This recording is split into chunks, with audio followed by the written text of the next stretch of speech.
Ini tentang saksi dalam talak ya. Dalam sistem hukum agama di Indonesia yang umumnya menggunakan kompilasi hukum Islam atau disebut dengan KHI, hakim di pengadilan agama biasanya tidak mengesahkan talak yang sudah dijatuhkan oleh suami kepada istrinya ya, kecuali talak itu harus diulang lagi di depan hakim. Ya, dan itu memang sudah ketentuannya ya. Kalau ada seorang suami sudah mengucapkan tolak tuh di rumahnya ya, atau di kantor atau di mana lah ya, artinya di luar sidang pengadilan dia sudah mengucapkan tolak kepada istrinya, dan itu tentu dihitungnya satu nantinya kalau kita bicara tentang agama ya. Tapi bagaimanapun nanti kalau di kompilasi hukum Islam di kehakimannya itu mau berapa kali pun tetap hitungannya satu. Itulah perbedaannya ya. Nanti saya jelaskan ya. Ketentuan ini tentu aneh dan membingungkan, khususnya bagi mereka yang tekun belajar hukum talak dalam fikih Islam. Sebab yang sudah jadi kesepakatan adalah bila suami mengucapkan tolak ya, bahkan hanya main-main saja atau tidak sengaja, maka sudah jatuh tolak. Ya. Lalu mengapa justru di pengadilan agama ya, NKRI malah semua itu dimentahkan? Suami dan istri sudah sama-sama sepakat bercerai dan tidak ada saling sengketa, tapi tetap saja hakim di pengadilan agama menganggap ucapan tolak suami kepada istrinya itu tidak sah, alias belum jatuh tolak, seolah-olah talak itu hanya sah bila dilakukan di depan hakim dalam sebuah pengadilan agama. Makanya itu harus hati-hati ya. Kalau sudah terjadi tolak satu, apalagi sudah terjadi tolak dua ya di rumah, lalu sampai ke pengadilan ya, diakurkan kembali atau di mediasi. Tapi bayangkan kalau sudah dua di rumah, begitu sampai depan hakim itu kan ada ikrar tolak lagi tuh ya kan, karena mereka udah proses ini, ada ikrar tolak di situ, jatuhlah tolak lagi di situ, dihitung dengan yang di rumah tadi dua, maka jadi tiga. Itu bercerailah mereka ini di tengah perjalanan masa iddah gitu kan ya, walaupun sudah berurusan di pengadilan gitu kan, sudah berurusan di pengadilan, suami juga sudah mengucap cerai lagi ya, udah ikrar talak lagi depan hakim gitu ya. Nah tapi masih dalam masa iddah nih ceritanya, belum salah satu quru nih, rujuk mereka haram hukumnya. Kenapa? Karena di situ sudah jatuh tolak tiga. Ingat, di rumah sebelumnya sudah jatuh dua kali ya, tolak dua, tambah lagi ikrar tolak depan hakim satu, jadi tiga itu. Tapi ya di dalam di depan pengadilan, di depan kehakiman tetap dianggapnya satu. Nah, itulah perbedaannya di situ. Maka harus hati-hati ya.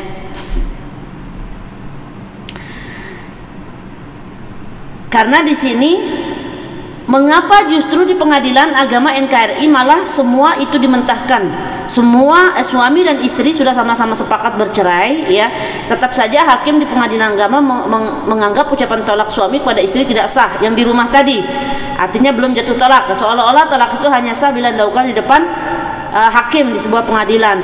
Lalu apa kira-kira pemikiran yang mendasari ijtihad mereka? Dan ada semacam kesepakatan di semua pengadilan agama itu untuk menganut madhab ini ya. Jawaban singkatnya begini: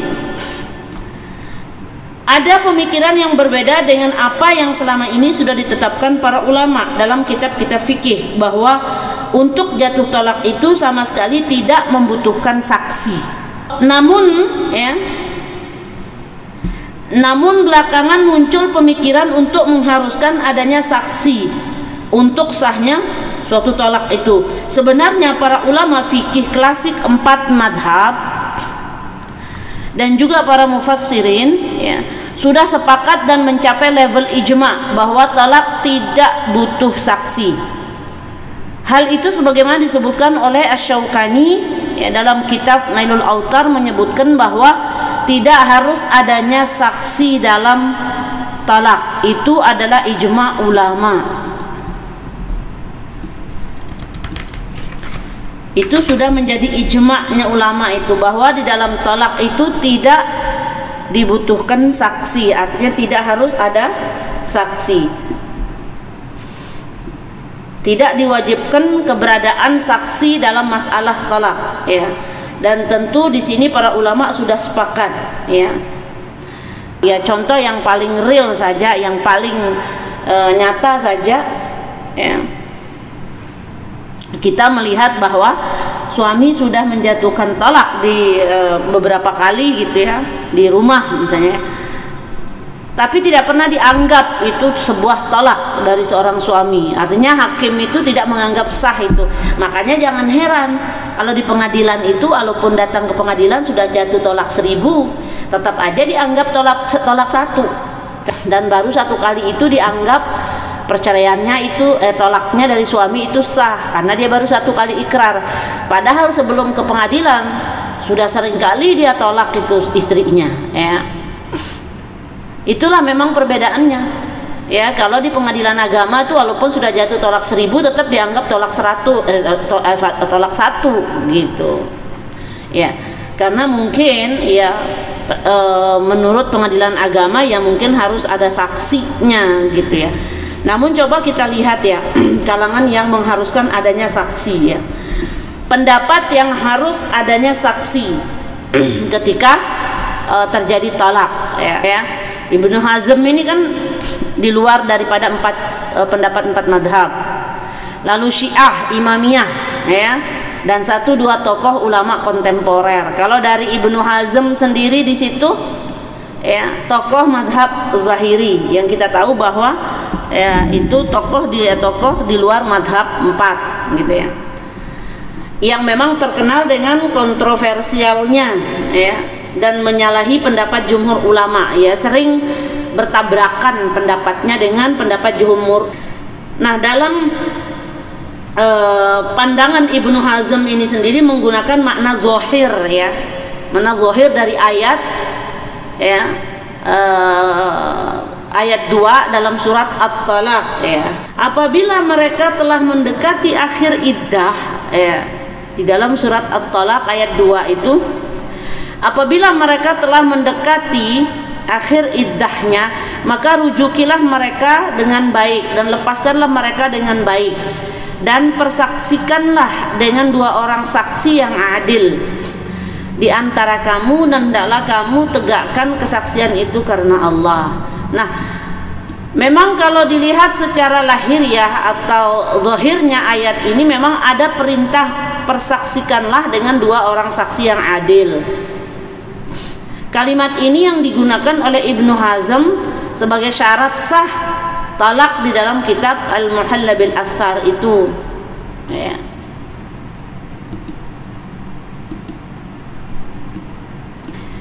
Bahwa orang yang mentalak istri atau merujuk istri tanpa disaksikan 2 orang saksi yang adil termasuk menentang ketentuan Allah Subhanahu wa taala.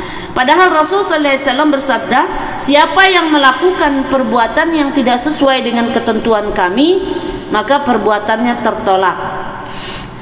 Nah, selain itu juga Ibnu Hazm menggunakan dalil dari hadis riwayat Abu Daud dan Ibnu Majah di sini, ya, ketika Rasul sallallahu alaihi wasallam ditanya oleh seorang yang mentalak istrinya, ya, lalu menyetubuhinya tanpa ada saksi, ya. Kemudian merujuknya tanpa ada saksinya juga. Beliau Nabi Muhammad sallallahu alaihi wasallam menjawab, kamu mentolak tidak sesuai sunnah, kamu merujuk tidak sesuai sunnah. Datangkan saksi kalau kamu mentolak atau merujuk dan jangan ulangi, ya. Itu menurut pendapat yang mengharuskan adanya saksi ketika tolak atau rujuk, dari pendapat Ibnu Hazm, ya, dalam mazhab Zahiriyah, ya. Yang kedua ada pendapat dari Syiah Imamiyah juga ini, ya. Syiah Imamiyah juga tercatat sebagai kalangan yang mensyaratkan bahwa perceraian itu harus disaksikan agar sah dan mengikat secara hukum. Tidak cukup hanya diucapkan oleh suami tanpa ada saksi. Termasuk dengan yang ketiga, Ibnu Ashur juga dalam kitab tafsir At-Tahrir wa Tanwir cenderung mensyaratkan adanya saksi dalam tolak, ya. Begitu juga menurut Syekh Ahmad Syakir, salah satu tokoh ulama, ya, di Universitas Al-Azhar Mesir, ya. Jadi itu pendapat mereka dari kalangan yang mengharuskan adanya saksi dalam tolak ataupun rujuk gitu ya. Termasuk pendapat dari Syekh Abu Zahrah ya. Salah satu tokoh ulama Mesir juga ini yang menjadi pimpinan Universitas Al-Azhar ya. Yang kelima, termasuk dari ulama modern juga yang ada yang mengharuskan adanya saksi ya dalam tolak ataupun rujuk tadi. Nah, beberapa tokoh yang mewajibkan adanya saksi dalam tolak itu adalah Dr. Muhammad Yusuf Musa dan Dr. Abdurrahman Asy-Syabuni, Dr. Muhammad Salam Madukur, ya Syekh Muhammad Faraj As-Sanhuri dan lain-lain ya, termasuk dengan kanun Mesir atas rekomendasi dari beberapa kalangan ya, pemerintah Mesir masa Presiden Gamal Abdul Nasser tahun 1967 itu juga mengharuskan adanya saksi dalam tolak ataupun rujuk ya. Tetapi berbeda dengan pendapat jumhur ulama ya, baik dari madhab Hanafi, Maliki ya, Syafi'i dan Hambali ya. Pendapat daripada jumhur ulama ini ketika dalam urusan talak ataupun rujuk ya, tidak diharuskan ya, tidak perlu ada saksi. Jadi kesimpulannya, jumhur ulama klasik 4 madhab telah berijma bahwa untuk jatuh tolak tidak dibutuhkan saksi ya. Sebagian ulama kontemporer mengikuti pendapat Ibnu Hazm yang bermadhab zahiri yang mensyaratkan adanya saksi untuk jatuhkan talak ya. Di Indonesia, tokoh agama memasukkan pemikiran Ibnu Hazm dan sebagian pendapat dari tokoh ulama kontemporer itu dimasukkan ke dalam sistem hukum ya, Islam di pengadilan agama secara resmi.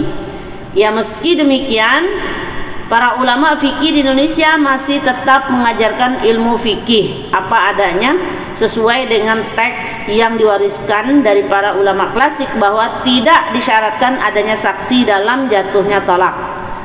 Dan para hakim agama di pengadilan ya, di pengadilan agama terpecah dua. Sebagian yang berasal dari kalangan santri dan mengkaji ilmu fikih menjadi bimbang dibuatnya, sebab hukum positif yang digunakan ternyata bertentangan dengan ilmu fikih yang dipelajari selama ini. Namun sebagian yang tidak perlu terlalu mendalam belajar ilmu fikihnya menjadi tidak terlalu meributkan dan 100% menerapkan apa yang dianggapnya benar, yaitu tolak itu mewajibkan adanya saksi.